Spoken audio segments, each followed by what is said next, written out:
नमस्कार जी, नमस्कार। हमारा तो सौभाग्य है कि हम मत्था टेकने आए और आपसे मुलाकात हो गई। तो हम तो लगातार कवरेज पे हैं ही। अगर कोई आपत्ति ना हो तो फिर साथ चलते हैं, आज देखते हैं रोज सवेरे आपसे। पूजा पाठ का अच्छा सौभाग्य प्राप्त होता है। अच्छा अच्छा अच्छा इतने आई जाए, शंकर भगवान जी के दर्शन करिए, अच्छा। फिर निकल जाइए। चलो तो आज आपके साथ देखते हैं, जब अगर आपको आपत्ति ना हो कोई तो, है ना। प्रसाद लाए।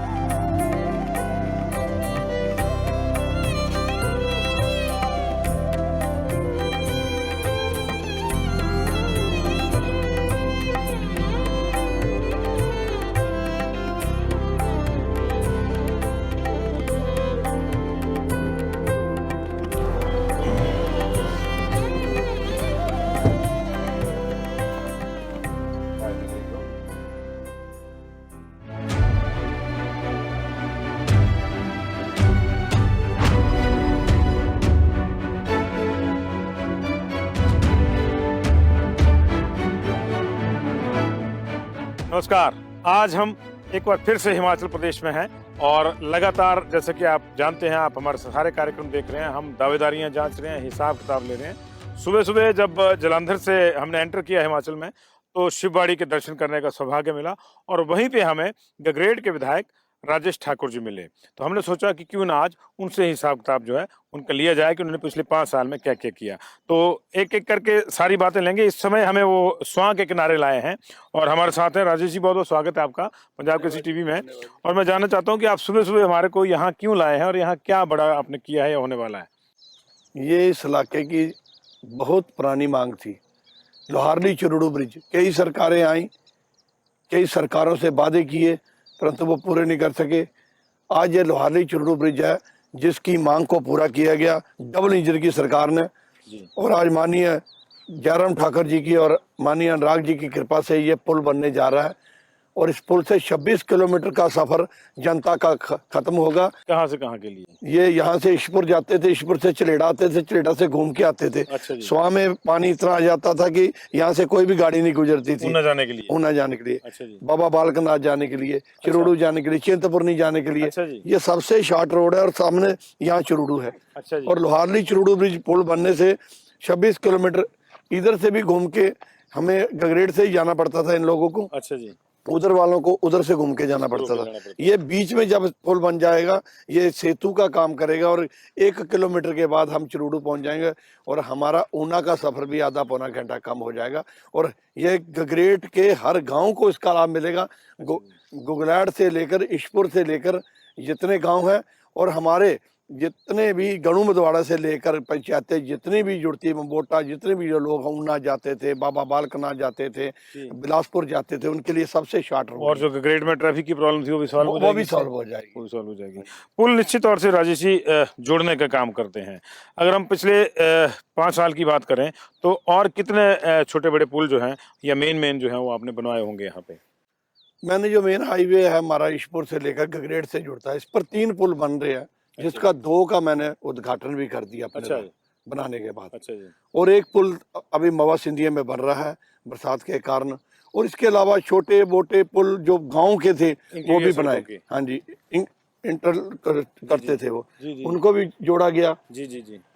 और इसके अलावा सड़कें जो थी जब मैं आया वो चारों ओर टूटी हुई थी। अच्छा जी। सबसे बड़ी सड़क थी जो हमारे इलाके की, जो मुबारकपुर से लेकर दौलतपुर और दौलतपुर से पंजाब को जाती थी, तलवाड़ा को, गड्ढों से भरी होती थी, मिट्टी भी नहीं पड़ती थी। 21 करोड़ लगाकर माननीय डबल इंजन की सरकार ने आज वो रोड बन के तैयार हुआ है। हम 15 मिनट में दौलतपुर से मुबारकपुर, मुबारकपुर से मरवाड़ी पहुंच। मैं देख रहा हूँ लोग अभी भी, देखिए बाइक यहाँ से इतना लोगों का आना जाना है, ऐसे ही आना जाना होता होगा इनका, बहुत ज्यादा आना जाना। पानी बढ़ गया तो बंद हो जाता होगा। जब पुल बन, जी पानी बढ़ गया तो ये पानी बढ़ा हुआ था। अभी ये स्थायी पुल बनाया उन्होंने। अच्छा जी। पहले कोई गाड़ी नहीं जा रही थी, अभी भी कारें बहुत मुश्किल से गुजर रही हैं। तो लोगों के लिए इतना ये सेतु का काम करेगा, लोगों का सफर बचेगा और लोगों को इसकी जितनी सहूलत मिलने वाली है, इससे ये सौभाग्य मुझे प्राप्त हुआ कि हमने माननीय नितिन गडकरी जी से, जी, उन्होंने हमें पुल दिया। ये पुल आज CRF में हमें मिला है। अच्छा। और ये केंद्र सरकार ने हमें दिया, इसके लिए हम उनके भी आभारी हैं। ठीक ठीक ठीक। अच्छा सर, पुलों के साथ साथ सड़कों की भी बात करते हैं। इलाके में सड़कों का नेटवर्क जो है, मुझे याद है कि यहाँ बहुत बुरी हालत हुआ करती थी पूरी कंस्टिट्यूंसी में, क्योंकि छोटे छोटे इलाके हैं और पानी से घिर जाते हैं बरसात में। तो अभी सड़कों की क्या स्थिति है इलाके में? कितनी नई सड़कें जो है? इतनी सड़कें बना दी कि आप गगरेट के हर गांव में जाएंगे आपको पक्की सड़क मिलेगी। और गगरेट शिवबाड़ी रोड, चिंतपूर्णी को जोड़ता हुआ बने ब्रह्मपुर से रोड, और एक रोड वो निकाला जो 35 साल से रुका था, और मलैड से सीधा चिंतपूर्णी को जाता, बाबा रुद्रानंद से होता हुआ। तो 35 साल से वो फाइल फंसी हुई थी देहरादून में, फॉरेस्ट क्लियरेंस के लिए गई थी। माननीय मुख्यमंत्री जी और माननीय राज ठाकुर जी के प्रयासों से उस फाइल को क्लियर करके उस रोड का भी शुभारंभ कर दिया, और वो भी रोड बनने जा रहा है। और गगरेट के हर रास्ते पर, हर रोड पर लुक पड़ी है, हर रोड पक्का है। नए रोड बनाए गए, इर्द गिर्द गगरेट के इर्द गिर्द जितने भी रोड है सब पक्के किए गए, और करोड़ों रुपए लागत से रोड बने हैं। आज गगरेट में रास्तों के लिए और रोडों के लिए गगरेट में कोई ऐसी सड़क नहीं। अब तो हम केवल जो धुसियां बनी है, हमारी चैनलाइजेशन का काम हुआ है, उस पर भी रोड बना रहे हैं। अच्छा, उस पर भी रोड बन रहे हैं, और हमारे 3-4 रोड रास्ते में दिखाऊंगा। अच्छा, उस पर काम चला हुआ है कि जो लोगों को धुसी लेके जाती थी, धुसी के किनारे किनारे जो धुसी बनती, उसके ऊपर भी हम लुक डाल कर दे रहे हैं। अच्छा जी, उसको मेटल कर रहे हैं सारा। राजेश जी, सड़क, शिक्षा, स्वास्थ्य ये मेन रहते हैं। सड़कों की, पुलों की बात हमने की।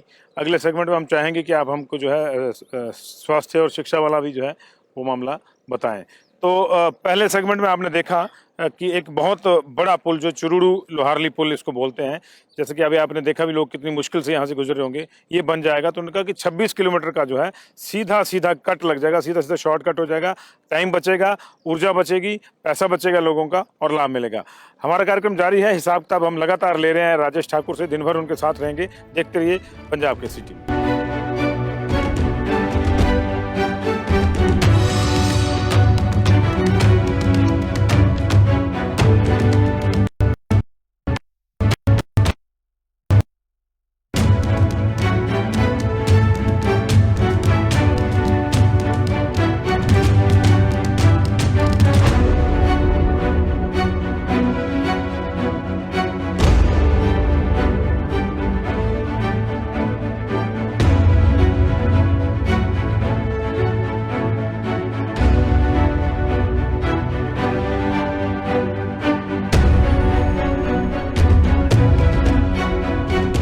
Welcome back. आप हमारा खास कार्यक्रम हिसाब किताब देख रहे हैं। आज हिसाब किताब ले रहे हैं राजेश ठाकुर जी से, जो गगरेट विधानसभा क्षेत्र से एक बार फिर से चुनकर विधानसभा जाने की तैयारी। राजेश जी, विकास की तो आज की डेट में ये भी जरूरी हो गया कि बहुत बड़े बड़े सरकारी जो दफ्तर हैं, जो अमले हैं, वो लोग चाहते हैं कि उनके क्षेत्र में आए। अगर हम गगरेट की बात करें तो इस स्थिति में पिछले 5 साल में क्या परिवर्तन आया है? जब मैं आया था तो हमारे पूरे ऊना जिला में एक ही कंस्टिट्यूंसी ऐसी थी जहां आईटीएम का कार्यालय नहीं था। और आते ही माननीय मुख्यमंत्री से हमने कार्यालय लिया और उसको खुलवाया, और आज गगरेट की शान बना हुआ है। आईटीएम का कार्यालय अपना बना, आईपीएच का दफ्तर नहीं होता था। अच्छा जी। एक्शन ऊना में बैठते थे, उनको फ्लड के साथ जोड़ा। और ये तहसील का भवन जो है, ये खड़े हैं, ये किराए पर चलती थी। अच्छा जी। इसके भवन के लिए बजट मुहैया कराया, और 2.5 करोड़ से ऊपर बजट जो आज तहसील बनकर तैयार हो रही है। और ये भी अगर 1 महीना और चुनाव के लिए देरी होती तो इसका भी हम उद्घाटन करते। इसके साथ कॉलेज की बिल्डिंग, जब से कॉलेज वहाँ मोतीलाल जी थे हमारे जेलदार, उन्होंने जगह दान की थी, वो कॉलेज उसी वक्त का बना हुआ है। वहाँ भी हमने 2.5 करोड़ की बिल्डिंग बनाने जा रहे हैं। कॉलेज में पहली बार बिल्डिंग बन रही है बच्चों के लिए। और सरकारी दफ्तर और कोई बड़े आए? और आईपीएच का आया, और एक एसडीओ का डिवीजन खोला हमने दौलतपुर के अंदर। और एक सबसे बड़ा कार्यालय था, हमारी 10 पंचायतें थी, उसके लिए बिजली का जो कार्यालय था वो भरमाई में था, और वहीं से 4 किलोमीटर नीचे जाना पड़ता था लोगों को। गगरेट से, ये बनेड़ा से लेकर जितनी पंचायतें मुबारकपुर तक थी, ये कार्यालय हम उठाकर उसको मुबारकपुर के लेके आए। और बिजली का मतलब एसडीएम के रिलेटेड काम होते थे तो ऊना जाना पड़ता था, और तहसील से रिलेटेड काम होते तब भी बाहर जाना पड़ता था, और आईपीएच वगैरह के डिवीजन भी बाहर ही थे। और पीडब्ल्यूडी का डिवीजन, सबसे बड़ी उपलब्धि पीडब्ल्यूडी का डिवीजन भरवाई था, उसको हम दौलतपुर में लेकर आए और खोल दिया। और आज हमारी सड़कों का काम चकाचक चला हुआ है। कितना लाभ इससे लोगों को मिलता है? लोगों को जब कार्यालय आए, जल शक्ति मिशन का कार्यालय आया, जहाँ 4 पाइपों का डंट कटाकर हमें ऊना जाना पड़ता था, ऊना के एक्शन के पास 3 कंस्टिट्यूंसियां थी, तो आज यहाँ जल शक्ति मिशन में अपार काम हुआ। इतने टैंक बने हैं, 30 से ऊपर वाटर स्कीमें बनी है, जिसमें से मैं 2 रह गई हैं, बाकी सारी तैयार करके चला दी 28 हर गांव शुरू हो के गई। 28 शुरू कर दी, 2 पे काम चल रहा है, बाकी सबका बटन दबाकर हर जल में हर नल में पानी दिया। खेतों की पाइपें टूटी हुई थी, 30 ट्यूबवेल ऐसे थे जो 15 साल 18 साल 12 साल 10 साल 8 साल से बंद पड़े थे, डेड थे, बिल्कुल डेड। और मैं जब निकला तो उसके उन पर 19 करोड़ का बजट लगाकर उन सबको चलाया। और बाकी रही की बात, जो खेतों की पाइपलाइन डालते थे हम, सीमेंटेड पाइप, वो सारी टूटी हुई। सिंचाई की 100 सिंचाई की 105 मीटर लाइन हमने पूरे गगरेट क्षेत्र में कम से कम 20 करोड़ की पाइप वो डाली गई। और खेतों में जिसने कहा 150 मीटर 200 मीटर, और आज खेत के लिए पानी, हमारा ये एग्रीकल्चर किसानी इलाका है, यहाँ आपने देखा आलू कितने उगते हैं, जो लोग यहाँ नकड़ों में जाओ तो गन्ना उगाते हैं, तो यहाँ हर खेत को पानी मिला, हर नलके को पानी मिला। और ये विकास कराने का सौभाग्य मुझे मिला, इससे बड़ा मैं गगरेट वासी। मतलब मोदी जी ने ऊना की रैली में जो गन्ने और गंडियाली की बात करी, वो आपके क्षेत्र में अब जो उसको नया उसमें होने वाला मिल रहा है। मोदी जी ने इसलिए कहा क्योंकि इंथोल का प्लांट, जो चौथा इंथोल का प्लांट हमें मिला है, वो जीतपुर बेड़ी में लगने जा रहा है, उसकी जमीन ट्रांसफर हो गई है। और इंथोल गन्ने से निकलता है, मक्की से निकलता है और चावल से निकलता है। ये सारी चीजें हमारी किसान की जीतपुर बेड़ी में बिकेगी, ये भी हमारे इलाके में है। और एक और केंद्रीय विद्यालय बहुत पुराना रुका हुआ था, उसकी CPW से फाइल बन चुकी है, 10 कमरे हमने तैयार कर दिए हैं। और पूरे हिंदुस्तान की एक मीटिंग होनी होती है जिसमें पूरे हिंदुस्तान के केंद्रीय विद्यालय खोलने हैं। और अब फाइनेंस में हमें अप्रूवल मिलनी है और वहाँ भी क्लासें बैठेंगी, और एक केंद्रीय विद्यालय भी बंजाल में खुलने जा रहा है। तो इलाके के बच्चों के लिए भी सहूलियत हो जाएगी।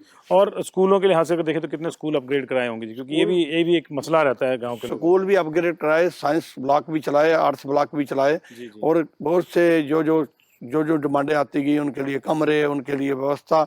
और बाकी आने वाले विजन में मेरा सबसे बड़ा विजन यही है कि प्राइमरी स्कूलों को हम इतना ताकतवर करेंगे कि जहाँ से हमारी नींव पक्की होगी, बच्चे हमारे अच्छे पढ़ के निकलेंगे, ताकि बेस बन जाएगा तो अपने आप निकल। क्योंकि हमने प्राइमरी स्कूल तो खोल दिए गाँव में, और कहीं 10 बच्चे 4 टीचर, कहीं 4 टीचर 5 बच्चे, इस हिसाब से स्कूलों का स्तर गिरता चला गया। हमारी सरकार ने किया है, अब KG, लोअर KG और निकब व्यवस्था की है इसको। और अब जब सरकार जयराम ठाकुर जी की रिपीट होने जा रही है, हमारा मेन फोकस स्वास्थ्य और इसके ऊपर प्राइमरी स्कूलों पर रहेगा। प्राइमरी स्कूलों की आपने बात करी, बिल्डिंग्स प्राइमरी स्कूलों की एक बड़ा कंसर्न रहता है, होता है कि कमरे, जैसे आपने बोला कि खुल जाते हैं, डिमांड होती है, डिमांड के आगे करना भी पड़ता है, लेकिन फिर बिल्डिंग नहीं बनती। बरसों बिल्डिंग्स भी कुछ नहीं बनी है स्कूलों की यहाँ पे। इस बार तो हम माननीय जयराम ठाकुर जी की अध्यक्षता में पहली बैठक में यही कहेंगे कि केंद्रीय हमारे जो प्राइमरी स्कूल हैं इनको इतना ताकतवर करेंगे। आज उनकी जहाँ अच्छे स्कूल हैं, जहाँ अच्छे बच्चे हैं, और जहाँ स्कूल बंद करने की भी जरूरत पड़े तो बंद भी करनी चाहिए। 2 बच्चे 3 टीचर उनको क्लब करके वहाँ बसें लगाई जाए। हमारा एक स्कूल बडेड़ा राजपूता में चलता है, वहाँ के हमारे कंग हैं, वहाँ के प्रधानाचार्य हैं और स्टाफ के सारे लोग, उन्होंने अपने मानदेय से बसें चलाई हुई हैं और 450 से ऊपर बच्चे हैं। अच्छा, जो बसें बच्चों को स्कूलों से लगते हैं, तो ऐसे भी प्रयास हो रहे हैं। तो फोकस जो है मेन प्राइमरी शिक्षा और हमारा जो स्वास्थ्य के ऊपर। आपने बताया SDM का अगर आ गया, तहसील आ गई, बाकी चीजें आ गई। अब अगर आपको दोबारा मौका देती है जनता, तो आपका इस दिशा में बड़ा और कौन सा ऑफिस जो आपको लगता है रह गया, जो लाना चाहिए? इस दिशा में ऑफिस कोई भी नहीं रहा। हम हाँ बिल्कुल, गनारी के अंदर एक रोजगार कार्यालय भी करवाया हुआ, वो भी कैबिनेट में होने वाला है, वो भी होगा। अब तो हमारे दफ्तर तो कोई रहा नहीं, IPH आ गया, PWD आ गया, PWD के 2 डिवीजन खोल गया, IPH के 2 डिवीजन खोल गए, IDM का कार्य खोल गया। एक नायब तहसील की मांग थी दौलतपुर वालों को, जहाँ इधर आना पड़ता था, उनके लिए भी नायब तहसील हमने खोल दी, दौलतपुर के अंदर खोल दी, और सड़कें अच्छी कर दी। हॉस्पिटल मेरे थे, प्रताप सिंह कैरो का बना हुआ हॉस्पिटल, ये गगरेट वाला, इसको 50 बेड का किया और 50 बेड के लिए बजट लाकर उसकी बिल्डिंग का काम। हॉस्पिटल तो एक अलग इशू रहता है, RGC अगले सेगमेंट में इसकी बात करेंगे। आपने देखा कि बड़े ऑफिसेज हर इलाके को चाहिए होते हैं, क्योंकि लोगों को लगता है कि हर सहूलियत जो है उनको अपने आसपास मिलनी चाहिए, दूर ना जाना पड़े। तो राजेश जी ने कहा कि ऐसा कोई बड़ा ऑफिस नहीं छूटा है जो अब वो लाए ना हो, और अब उनका काम रहेगा बाकी संस्थाओं को स्ट्रेंथन करने का। अगले सेगमेंट में फिर कुछ और मुद्दों पर चर्चा करेंगे। हम ले रहे हैं हिसाब किताब आज गगरेट विधानसभा क्षेत्र में राजेश ठाकुर जी से। बने रहिए पंजाब केसरी टीवी के साथ।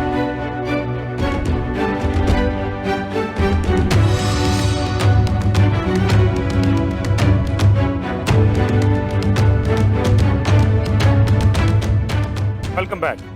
कोविड के दौर में जब चारों तरफ हाहाकार मचा हुआ था और एक एक पैसे के लिए सरकारें तरस गई थी, तब एक ऐसा विधायक भी था जिसने कहा कि मैं तब तक 1 रुपया भी वेतन नहीं लूंगा जब तक ये सारा संकट, ये महामारी, ये बीमारी दूर नहीं हो जाती और उस पर नियंत्रण नहीं हो जाता। और वो विधायक कोई और नहीं था, राजेश ठाकुर थे। आज हम लगातार उनसे हिसाब किताब ले रहे हैं। ये एक छोटा सा हिसाब किताब मुझे याद आया तो मैंने बताया, लेकिन उसके बाद की बात देखिए, जहां हम इस वक्त खड़े हैं, एक बड़ा चैरिटेबल हॉस्पिटल मल्टी स्पेशलिटी किस्म का, वो अपनी जेब से बना रहे हैं। ठाकुर साहब, ये आइडिया आया कहाँ से, पहले तो मैं ये पूछूंगा। जब कोविड के दौरान इतनी महामारी फैली, बहुत से हॉस्पिटलों में सुविधाएं भी कम थी और हमारे माननीय मुख्यमंत्री जी ने कोविड सेंटर खोले, उनमें भी कई लोगों को भेजना पड़ता था। और हमारा बॉर्डर का लगता हुआ एरिया, पंजाब में भी हमारे लोगों को, कईयों को जाना पड़ा और बहुत वहाँ लोगों के साथ अन्याय हुआ।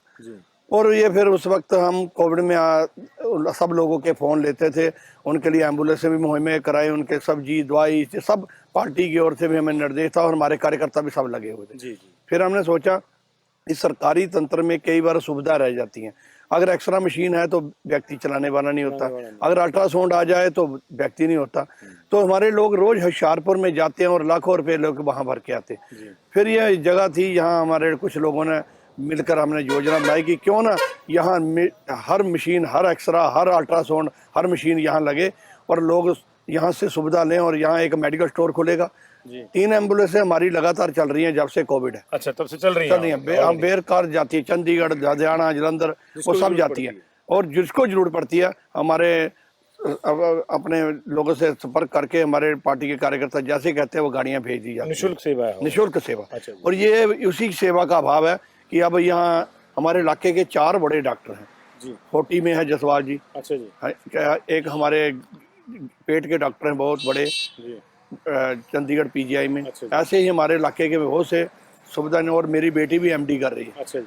हम चाहेंगे कि महीने में एक दिन वो सब देंगे। अच्छा, उन्होंने एग्री करना। अच्छा जी। एग्री किया हुआ है, उनसे बात भी हुई है और हम उनसे बात फरियाद भी लेके जाएंगे। जहाँ आप इतने बड़े डॉक्टर बने, जिस धरती से बने हैं, उस धरती की सेवा में भी एक दिन लगाइए महीने का। तो वो एक दिन लगाया करेंगे। यहाँ 10 बेड भी होंगे। अच्छा जी। और 10 बेडों में वो जो और ऑनलाइन भी उनको अपॉइंटमेंट देंगे, अपॉइंटमेंट लेंगे और उनकी बीमारी को दूर करेंगे। ऐसा नहीं है कि एक्सरे, अल्ट्रासाउंड या सीटी स्कैन ही होगा, डॉक्टर भी आएंगे, डॉक्टरों के भी आएंगे और डॉक्टरों से ऑनलाइन जोड़ के भी उनकी बीमारी चेक करने का भी प्रयास किया। कितना अगर फाइनेंशियली बात करें तो कितना पैसा इसमें लगेगा? 3 मंजिल तक जाएगा। अच्छा जी। बहुत से सहयोगी इसमें सहयोग कर रहे हैं। अच्छा जी। तो आगे भी हमने एक छोटी सी चैरिटेबल के नाम मां छिन्नमस्तिका, चिंतपूर्णी माता के नाम नहीं, मां छिन्नमस्तिका के नाम ने हमने चैरिटेबल हॉस्पिटल का नाम रखा है। और इसके साथ 5-7 लोग जो जोड़ेंगे और हमारी बहुत सी इंडस्ट्री है जो सेवा भाव रखती है, उनसे भी यहाँ लाभ लिया जाएगा। जो वो दे सकते हैं देंगे और लोगों को अच्छे कम रेट पर दवाइयाँ मिले, उनके यहाँ सारे टेस्ट फ्री हों, उनको गरीब आदमी को पूरी सहूलत मिले। ये एक कोशिश है। वो कोशिश कितनी ऊपर जाती है ये ऊपर वाला जाने, हमने प्रयास किया, लेकिन लोगों को जोड़ा है इस मामले में भी।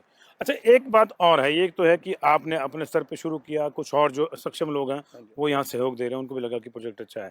ओवरऑल अगर गवर्नमेंट सेक्शन की बात करें तो हेल्थ इंस्टीट्यूशंस को कितना हमने जो है आगे बढ़ाया है, कहाँ कहाँ विस्तार हुआ, कहाँ कहाँ नया है? पुरानी सरकारों ने हेल्थ की हालात बड़े गंभीर कर दिए थे, डॉक्टरों भी की कमी थी। ये तो हमारे केंद्र की सरकार, डब्ल्यूजी सरकार, आज हमारे मेडिकल कॉलेज हिमाचल में चले और डॉक्टरों की भर्ती हुई और हमारे माननीय मुख्यमंत्री जी ने आते ही डॉक्टरों की भर्ती करनी शुरू कर दी, जिससे डॉक्टरों की कमी भी दूर हुई। नहीं तो हॉस्पिटलों में डॉक्टर ही नहीं होते थे। और वो उनको दूरी करते करते बीच कोरोना आ गया, कोरोना के कारण भी ब्रेक लगी। अब यह है कि हमारे माननीय मुख्यमंत्री जी ने मेरे एरिया में जो प्रताप सिंह कैरो का बना हुआ हॉस्पिटल, आज उसके लिए बिल्डिंग और बजट मुहैया करवा दिया और उसके हमने टेंडर भी कर दिया, गगरेट का। और दौलतपुर का भी मेरा बचपन से देखता हूँ, वो भी हॉस्पिटल 20 बेड का चल रहा था, उसको भी 50 बेड का कर दिया। और ये गगरेट वाले को भी 50 बेड का। और एक हमारा अमलैड में होता, वो बंद होने की गंगार पर था, बहुत बड़ी जमीन में था। आज आपको दिखाएंगे, हम जाएंगे अमलैड में, आप उसकी फोटो किया ना, बहुत बड़ी जमीन, उसको भी 20 बेड का अच्छा अपग्रेड कर दिया। एक बुढेड़ा राजपूता में हमारी चलती थी सियासी, उसको भी 20 बेड का कर दिया। और एक देवली गांव में, मेरे गांव में 10 बेड का हॉस्पिटल दे दिया। अब इनके ऊपर बजट मुहिमा कराकर इनके सारी सुविधा से इनको भी लस करेंगे। 102 एम्बुलेंस, एक इंडियन ऑयल वालों ने एम्बुलेंस दी थी, डीसी साहब के माध्यम से, वो गगरेट में खड़ी है। और एक हमारी इंडस्ट्री लिस्ट है, पेवेल वाले सरिया फैक्ट्री, सरिया बनाते हैं, उन्होंने भी एक एम्बुलेंस चलाई है और वो गगरेट के क्षेत्र में जहाँ भी आए सेवा करेगी। चारों ओर हम सेवा भाव के लिए लोगों को जोड़ रहे हैं कि जो हमारा कर्तव्य है और मूल यही है कि जनता की सेवा होनी चाहिए। छोटे छोटे गांव में जो डिस्पेंसरीज हैं वहाँ पे स्टाफ की कोई दिक्कत नहीं है? छोटे छोटे गांव में डिस्पेंसरी हैं, पर वहाँ आपको पता है कि कर्मचारियों की अभी भी कमी है, रेफरली हो जाती है, रेफरी होते हैं। तो उसको भी दूर करने के लिए धीरे धीरे प्रयास हो रहा है। 5 साल मिले, और 5 साल मानिए जयराम ठाकुर जी को मिले, वहाँ 3 साल तो व्यवस्था को खड़ी करने में लगे और 2 साल कोरोना में चले गए। फिर भी हमारी सरकार ने इतना काम किया है कि जो 70 साल कांग्रेस नहीं कर सकी, वो हमारे माननीय जयराम ठाकुर, माननीय अनुराग ठाकुर जी और हमारे प्रधानमंत्री जी के आशीर्वाद से हिमाचल प्रदेश के हर क्षेत्र में विकास हुआ। राजेश जी, इलाके में एक और बड़ी समस्या रहती है, हिमाचल में खासतौर से रहती है पीने के पानी की, और आपके यहाँ तो पीने का पानी और सिंचाई दोनों की है। अगले सेगमेंट में उस पर भी बात करेंगे, फिलहाल एक ब्रेक लेंगे। तो एक ब्रेक लेंगे जी, अगले सेगमेंट में बात करेंगे पानी के ऊपर। जल जीवन मिशन को लेकर हिमाचल प्रदेश पूरी दुनिया के सामने एक मॉडल स्टेट बन के उभरा हुआ है, लेकिन यहाँ गगरेट में क्या काम हुआ है उसकी भी चर्चा करेंगे। पुरानी योजनाएं कैसी है पानी की, नई योजनाएं क्या क्या आ रही हैं, राजेश जी पूछेंगे। देखते हैं हिसाब किताब एक ब्रेक के बाद।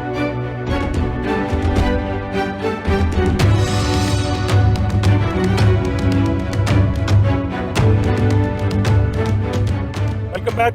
गगरेट के कुछ और मुद्दों पर चर्चा करेंगे, राजेश जी हमारे साथ हैं। राजेश जी, सड़क, शिक्षा, स्वास्थ्य की हमने चीज़ें करी। इस सड़क पे जहाँ हम ट्रैवल कर रहे हैं, मुझे अच्छी तरह से याद है कि ये अप टू तलवाड़ा ही ऐसी थी कि बंदा कहता है एक बार आगे दोबारा नहीं आएंगे। इसकी स्थिति तो ठीक है क्योंकि ये मेन रोड है, लेकिन भीतर की स्थितियाँ कैसी हैं रोड्स की, कितना काम इस दिशा में हुआ है? ये मेन हमारे गगरेट की भाग्य रेखा थी जी। और इस पर जो भी लोग आते थे गालियां निकालते हुए जाते थे, और कई सरकारों का समय निकल गया। ठीक कहा कि हम और कोई भी आता था वो मुबारकपुर से जब चलता था और वाड़ी को, और तो उसको लगता था कि मैं सारे पूरे हिमाचल का सफर कर लूं पर इस रोड पर सफर ना करूं। ये हालात थे। इस पर 21 करोड़ रुपया लगाकर इसको बनाकर हमने एमपी चुनाव से पहले इसको तैयार किया, और आज ये भाग्य रेखा हमारी बिल्कुल साफ सुथरी चल रही है। 15 मिनट में हम सफर करते हैं और दौलतपुर से मुबारकपुर पहुंच जाते हैं। और अब तो आपकी कंस्टिट्यूंसी में ट्रेन भी आ गई और वंदे भारत भी आ गई। हमारी कंस्टिट्यूंसी में बहुत विकास हुआ। अभी तो अहमदोरा से ट्रेन चल रही है वंदे भारत। दौलतपुर बस स्टेशन हमारा बना हुआ है, दौलतपुर से कई ट्रेनें अभी चल रही हैं। दौलतपुर से पठानकोट को जुड़ने जा रहा है। ये तो हब बनने जा रहा है गगरेट क्षेत्र, और गगरेट क्षेत्र का विकास या चौमुखी विकास जो हुआ है रोड रास्तों का, ये सब माननीय मुख्यमंत्री और राग जी की देन है। और इनकी देन के कारण हमने प्रयास किया और उन्होंने हमें लगातार आशीर्वाद दिया, और उनके आशीर्वाद से आज कोई भी सड़क गांव की भी नहीं हमने छोड़ी जिस पर लुक नहीं पड़ी, जिसके ऊपर गड्ढा रह गया हो। और ये ओवरहेड ब्रिज ट्रेन का, ओवरहेड ब्रिज ट्रेन का है जी। ठीक। तो ये भीतर की सड़कों की भी आपने स्थिति बताई, कितना लाभ इससे मिलेगा? क्योंकि पर्यटन के लिहाज से तो यहाँ कुछ ज्यादा है नहीं, धार्मिक पर्यटन है, उसको कितना बूस्ट मिलेगा? माँ चिंतपूर्णी के बहुत श्रद्धालु जाते हैं, इस रोड से भी जाते हैं, बाया गगरेट भी जाते हैं। और हमने 2 रोड और निकाल दिए। यहाँ ब्रह्मपुर है, ब्रह्मपुर से सीधा चिंतपूर्णी रोड जाएगा। अच्छा जी। वो 12 करोड़ से बनकर तैयार हो गया जी। और उसके अलावा एक चिंतपूर्णी के लिए रोड निकाला अमलेड से जी। वो 35 साल से रुकी हुई थी फाइल देहरादून के अंदर, माननीय मुख्यमंत्री जी के आशीर्वाद से वो भी निकली, और उस रोड का भी टेंडर लगकर वो पर। और ये एक हमारे भद्रकाली से, यहाँ से भद्रकाली होता हुआ दौलतपुर से रोड भी चिंतपूर्णी को जाता है। 3 रोड, 2 मेन मंदिरों को जोड़, मोन मंदिर, 3 मंदिर। माँ चिंतपूर्णी से ही हमारा धार्मिक स्थान है और हजारों श्रद्धालु यहाँ जाते हैं। ये उसी के कारण ये रोड चलता है। और बाबा बड़भाग सिंह, ये हमारा नहरिया के ऊपर, यहाँ इतने श्रद्धालु आते हैं पंजाब के, यही रोड चलता है। तो इसी रोड से पर्यटक भी आता है, श्रद्धालु भी आते हैं, और बहुत से लोगों, ढाबे दूसरे, तो इन सब का काम मिलता है जी। तो ये सभी भाग्य रेखाएं बनाने का सौभाग्य मुझे मिला, और बहुत से लोगों के मन में है कि जो जितना गगरेट के अंदर विकास हुआ शायद पहले कभी नहीं हुआ। ये हर व्यक्ति की धारणा है, और हमारे खिलाफ कोई मुद्दा भी नहीं है बोलने को। एक राजेश जी, बड़ा मुद्दा इस वक्त का ये है बेरोजगारी यूथ का। तो यूथ के लिए आपके मन में क्या है और क्या हुआ है? मानिए मुख्यमंत्री जी ने स्वावलंबन योजना जो चलाई, उससे नेकों लोगों ने अपने कारोबार खोले, जेसीबियां ली, टिप्पर लिए, ढाबे खोले, 4% ब्याज पर। पहली बार ये प्रयास हुआ है। और सबको नौकरी मिल जाए ऐसा भी संभव नहीं। अब ये विपक्ष के लोग जो कहते हैं कि 5 लाख लोगों को नौकरियां देंगे, 70 साल में तो दे नहीं सके। अब कौन सा फ्लड आ जाएगा जब इनके पास केंद्र नहीं है, इनके पास कोई स्टेट नहीं रही सारी, और इनका पतन होता जा रहा है। तो ये तो एक खराब है। परंतु माननीय मुख्यमंत्री ने IPH, पीडब्ल्यूडी में इस बार 60 एक क्षेत्र में 70, 80, 90 लोग रखे गए। IPH में 250 से ऊपर व्यक्ति रखे गए। अध्यापकों की भर्तियां हुई, अनेकों कर्मचारियों की हर तरीके से माननीय मुख्यमंत्री जी ने भर्ती करने की कोशिश की। फिर भी प्रयास जारी है। युवाओं के लिए हमारे बल ड्रग पार्क आया, बल ड्रग पार्क, उसमें 10,000 लोगों को नौकरी मिलने वाली। उसका लाभ तो उसको लाभ हमारे क्षेत्र को भी मिलेगा और सारे ऊना जिला को मिलेगा। तो ये प्रयास तो हमने किया, हमारी सरकार ने। प्राइवेट ये ITI बन रही है जो किराए की दुकान पर चलती थी। और इसके आधे जो ट्रेड थे वो ऊना चलते थे और हमारे लोग कुछ आधे उधर चलते थे। हमने ये ITI का भवन 8 और 10 करोड़ के बीच बनाकर आज सैंक्शन करवाया और ITI बन रही है और बहुत जल्दी इसका भी उद्घाटन करेंगे। और आज ये बन रही है, टेक्निकल दक्षता हासिल होगी यूथ को, और इसमें सारे ट्रेड चलेंगे और भी ट्रेड लाएंगे। और आपके इधर देखिए वाटसा स्कीम है, जो ये हमने वाटसा स्कीम में बनाई है। ये इधर फर्नीचर जल जीवन मिशन की है, जल शक्ति मिशन की। यहाँ से अनेकों जगह टैंक बनाए गए और अब मेरे ख्याल में हमारे टैंक यहाँ से भी दिखेंगे। ओ देखो, ये पहले वो टैंक दिख रहा है, एक वो दूर से टैंक। इन पहाड़ियों पर हमने इतने ढोबरे टैंक बना दिए कि किसी भी गाँव में पेयजल की समस्या नहीं है।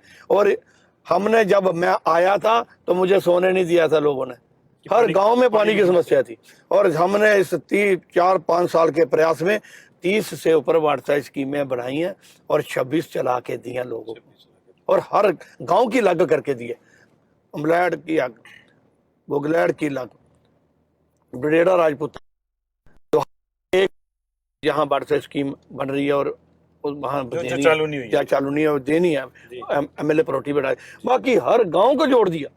इंदौरा, क्या कहते हैं, स्लोबेरी, गणमुद्वाड़ा, रायपुर, यहाँ एक गांव होता था संजुई, भद्रकाली से स्कीम बनाई हमने। 15 घर थे, वो लोग आज भी पानी नीचे से लाते थे जैसे पुराने तरीके से लाते। उनके लिए वहाँ टैंक बनाया और 7 किलोमीटर लाइन डालकर वहाँ टैंक बनाकर पानी उनकी टूटियों में पहुँचाया। इसी को विकास कहते हैं। तो जैसा कि नरेंद्र मोदी जी ने चंबा में भी कहा कि पहाड़ की पानी और जवानी को संभालने का काम बीजेपी ने किया है, वही दवा राजेश जी भी कह रहे हैं कि यूथ के लिए भी हमने अलग अलग जो है सेगमेंट में रोजगार के अवसर खोले हैं, स्वरोजगार के अवसर खोले हैं।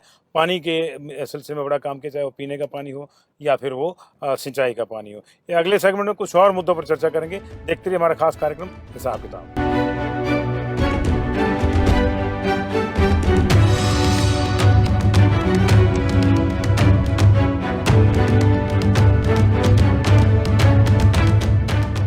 Welcome back. हिमाचल प्रदेश से जितनी नदियां निकलती हैं उसी के अनुपात में यहाँ पेयजल की समस्या रहती है और सिंचाई के लिए तो और भी ज़्यादा दिक्कतें हैं। बात अगर ऊना जिला की करें और गगरेट की करें तो यहाँ पे दोनों ही चीज़ों का बहुत महत्व है। राजेश जी, अगर पानी की बात करें तो आपने जल जीवन मिशन की बात करी, कितना काम उसमें हुआ होगा? जल शक्ति मिशन में मेरे ख्याल में 30 गाँव की हमने नई वाटसा स्कीमें बनाई, जो एक गाँव 3-3 गाँव को पानी देता था, उनको सिंगल किया। और जिस गांव में वाटसा स्कीम नहीं थी वहाँ नहीं बनाई और चला के दी। और सारी पाइपें बदली क्योंकि घर बढ़ते ये, और पाइपों की जो इंची की थी वहाँ 2 की डाली, जहाँ 2 की थी वहाँ 2.5 की डाली।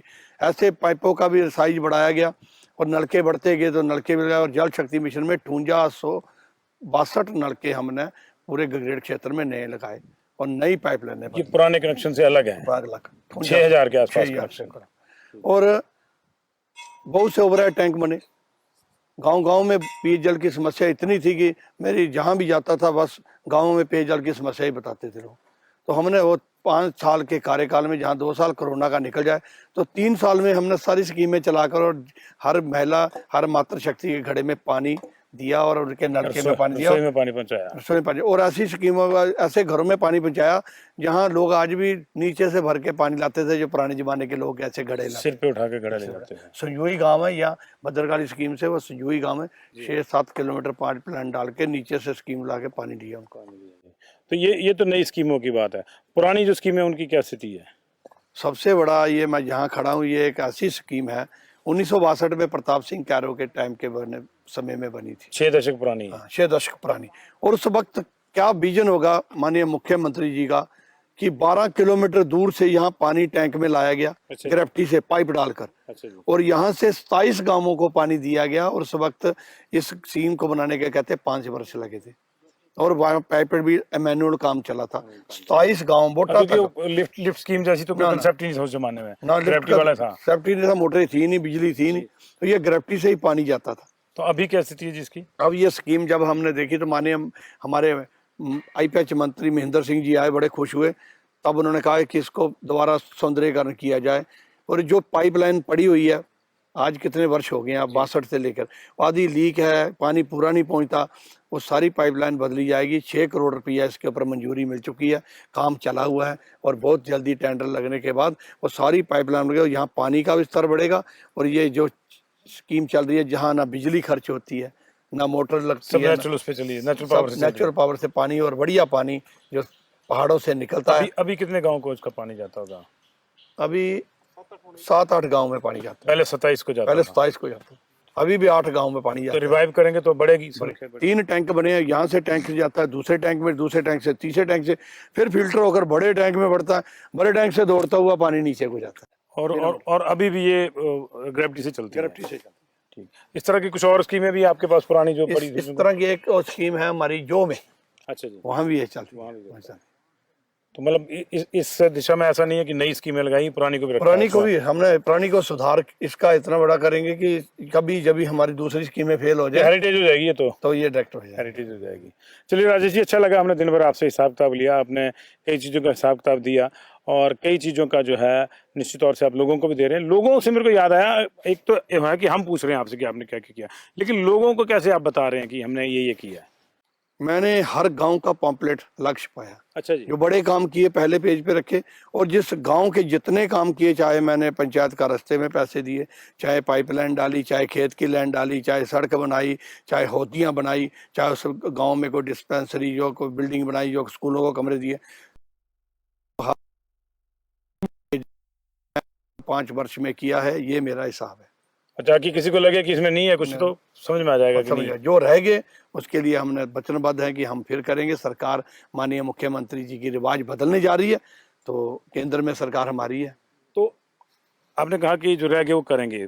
जब आप अगर इस बार चुन के आते हैं तो आपकी सबसे बड़ी प्रायोरिटी क्या होगी? कि गगरेट को सब कुछ मिल गया, अभी ये लाना है। अभी एक होता है ना कि विजन रखा होता है कि ये रखना है। एक हमारी यहाँ बड़ी प्रायोरिटी यही है कि हम हॉस्पिटल और प्राइमरी स्कूलों का बहुत उद्धार करेंगे, बहुत अच्छा बनाने की कोशिश करेंगे, कि जहाँ हमारे बच्चों की जीवन की रेखाएं चलती है, बच्चे का नींव चलती है, और जो प्राइमरी स्कूल में बच्चा दाखिल हो जाता है वो उसी स्कूल में पढ़ता हो जाता है, चाहे जो प्राइवेट में हो तो प्राइवेट में चलता है, जो सरकारी में हो तो सरकारी में चलता है। तो वही है कि बच्चे की नींव ताकतवर हो, क्योंकि आज युग पढ़ने का आ गया। कोई भी नेता किसी को नौकरी नहीं दे सकता, नौकरी उसको अपनी प्रतिभा और ज्ञान के सागर से ही मिलेगी, और वो शिक्षा से मिलेगी। वो शिक्षा से मिलेगी, और शिक्षा से बड़ा गहना कोई दुनिया में नहीं है। सब कुछ बिक जाता है, धन दौलत चली जाती है, शिक्षा अगर अंदर हो तो व्यक्ति जहाँ मर्जी जाए खड़ा होकर अपने पैरों पर खड़ा हो सकता है। राजेश जी, बहुत अच्छा लगा आपसे हिसाब किताब लेके।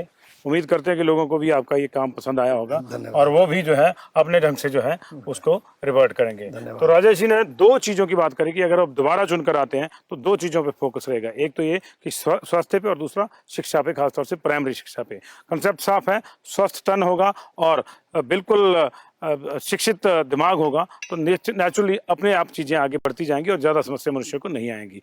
अगली बारी में नए नेता के साथ फिर से मुलाकात होगी। देखते रहिए पंजाब केसरी टीवी।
नमस्कार जी, नमस्कार।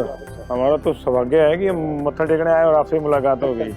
तो हम तो लगातार कवरेज पे हैं ही, तो हमने सोचा कि अब जब मिल ही गए तो मैं रुक जाता हूँ, उनसे बात करता हूँ। अगर कोई आपत्ति ना हो तो फिर साथ चलते हैं, आज देखते हैं रोज आपसे। अच्छा सौभाग्य प्राप्त होता है। अच्छा अच्छा अच्छा इतने आइए शंकर भगवान जी के दर्शन करिए, अच्छा, फिर निकल जाइए। चलो तो आज आपके साथ देखते हैं जब, अगर आपको आपत्ति ना हो कोई तो, है ना। खुशहाल भाई।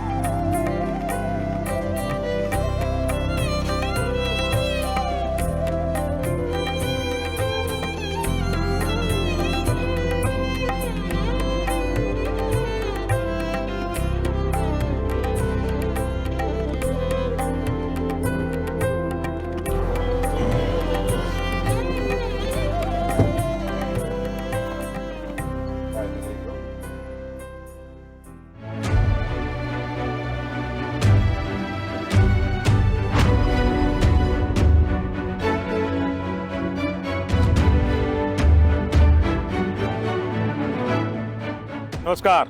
आज हम एक बार फिर से हिमाचल प्रदेश में हैं और लगातार, जैसे कि आप जानते हैं, आप हमारे सारे कार्यक्रम देख रहे हैं, हम दावेदारियां जांच रहे हैं, हिसाब किताब ले रहे हैं। सुबह सुबह जब जालंधर से हमने एंटर किया हिमाचल में, तो शिवबाड़ी के दर्शन करने का सौभाग्य मिला और वहीं पे हमें गगरेट के विधायक राजेश ठाकुर जी मिले। तो हमने सोचा कि क्यों ना आज उनसे हिसाब किताब जो है उनका लिया जाए कि उन्होंने पिछले 5 साल में क्या क्या किया। तो एक एक करके सारी बातें लेंगे। इस समय हमें वो स्वां के किनारे लाए हैं और हमारे साथ हैं राजेश जी। बहुत बहुत स्वागत है आपका पंजाब केसरी टीवी में। और मैं जानना चाहता हूँ कि आप सुबह सुबह हमारे को यहाँ क्यों लाए हैं और यहाँ क्या बड़ा आपने किया है या होने वाला है। ये इस इलाके की बहुत पुरानी मांग थी, लोहारली चुरूडू ब्रिज। कई सरकारें आई, कई सरकारों से वादे किए, परंतु वो पूरे नहीं कर सके। आज ये लोहारली चुरूडू ब्रिज है जिसकी मांग को पूरा किया गया डबल इंजन की सरकार ने। और आज माननीय जयराम ठाकुर जी की और माननीय अनुराग जी की कृपा से ये पुल बनने जा रहा है और इस पुल से 26 किलोमीटर का सफर जनता का खत्म होगा। कहाँ से कहाँ के लिए? ये यहाँ से ईशपुर जाते थे, ईशपुर से चलेड़ा आते थे, चलेड़ा से घूम के आते थे। अच्छा जी। स्वां में पानी इतना आ जाता था कि यहाँ से कोई भी गाड़ी नहीं गुजरती थी ऊना जाने के लिए। ऊना जाने के लिए, अच्छा जी। बाबा बालकनाथ जाने के लिए, चिरोड़ू जाने के लिए, चिंतपूर्णी जाने के लिए। अच्छा जी। ये सबसे शॉर्ट रोड है और सामने यहाँ चिरोड़ू है। अच्छा जी। और लोहारली चिरोड़ू ब्रिज पुल बनने से 26 किलोमीटर इधर से भी घूम के हमें गगरेट से ही जाना पड़ता था इन लोगों को। अच्छा जी। उधर वालों को उधर से घूम के जाना पड़ता था। ये बीच में जब पुल बन जाएगा ये सेतु का काम करेगा और 1 किलोमीटर के बाद हम चिरूडू पहुंच जाएंगे और हमारा ऊना का सफर भी आधा पौना घंटा कम हो जाएगा। और ये गगरेट के हर गांव को इसका लाभ मिलेगा। गुगलैड़ से लेकर ईशपुर से लेकर जितने गांव हैं और हमारे जितने भी गणू मदवाड़ा से लेकर पंचायतें जितनी भी जुड़ती बोटा, जितने भी जो लोग ऊना जाते थे, बाबा बालकनाथ जाते थे, बिलासपुर जाते थे, उनके लिए सबसे शॉर्ट रोड। और जो ग्रेड में ट्रैफिक की प्रॉब्लम थी वो भी सॉल्व हो वो भी जाएगी।